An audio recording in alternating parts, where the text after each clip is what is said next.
After my last video, I went inside and cleaned up and really thought about the only way that I can make this work is to weld those chrome frames on the saddlebags onto that chrome frame. Now the only problem is, now that I actually took the bike and I took it off the center stand, I put the back wheel up on a couple 2x6s and I got the front wheel in a wheel chock. And it's pretty close to level. But that actually tips up quite a ways at the back. And level's about there, and I'm probably 2 inches away at the front. I can probably use a second hole here, which is almost perfect. So if I can get this hole down to here, I'm gonna be good. So I think what I gotta do is bend this. This bracket's gotta go up. And that will suck the whole thing in a little bit too. So I think that'll actually work out just about perfect. So that is the plan.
After doing some more mock-up, I think that's about as good as I'm gonna get the bags to where they need to be.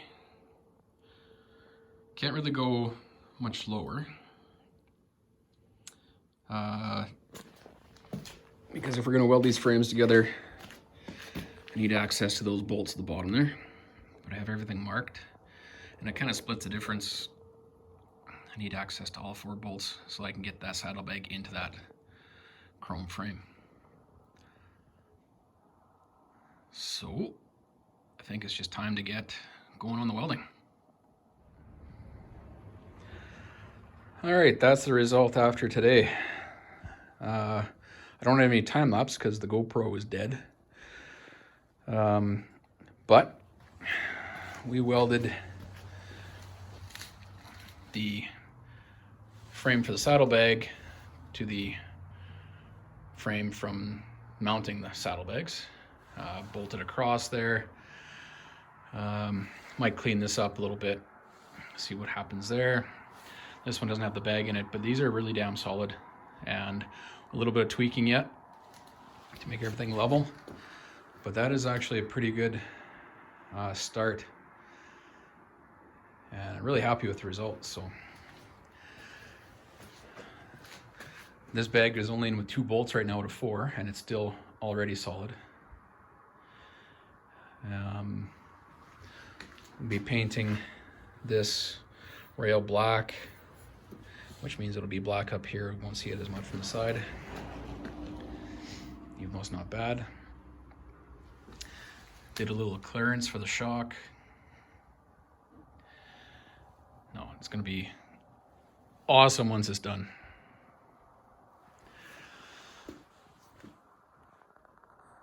So that's it for the day. Clean up, wheel the other bike back in, and that's it. Got both bags in here mounted up, and pretty happy with the result. Little tweaking from yesterday. That is actually quite level. Really quite good. I like the way they're both in here.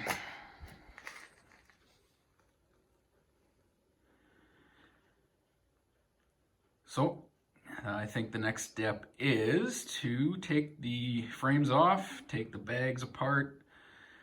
Gotta do some grinding and not grinding, a little bit of grinding. I think these tabs are coming off right here. Round that off nice on both of those. Clean those up, paint what I need to paint on the frames, and then paint what I need to paint on the bags. So that'll be quite a bit of work, but it changes from grinding and welding to sanding and painting, which is a nice step.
Well, that's what we're gonna do for today. Masked off, coat of paint on there. They're sitting there just propped up, drying. I'll check for spots that didn't cover and I'll hit them again. And then those are ready for the bike. Everything's off. Just waiting for, well, the next step. Started taking a look at these and figuring out what to do with lights. And I have way more lights than I know what to do with. 2 of those are front ones with only 1 filament bulbs. 2 are rear ones with 2 filament bulbs, and they are bright. And I might actually adapt those to fit on the bags and have them mounted in them. And it'd be pretty easy to do. So that's it for now. Pretty happy with the results so far. And after this, it's going to be more, well, sanding these down and painting, but at the same time I can do a little sanding, then I can actually do little mechanical stuff. Get it running, change oil, those kind of things. So that's going to be kind of exciting. When these things fire up the first time, it makes you happy. So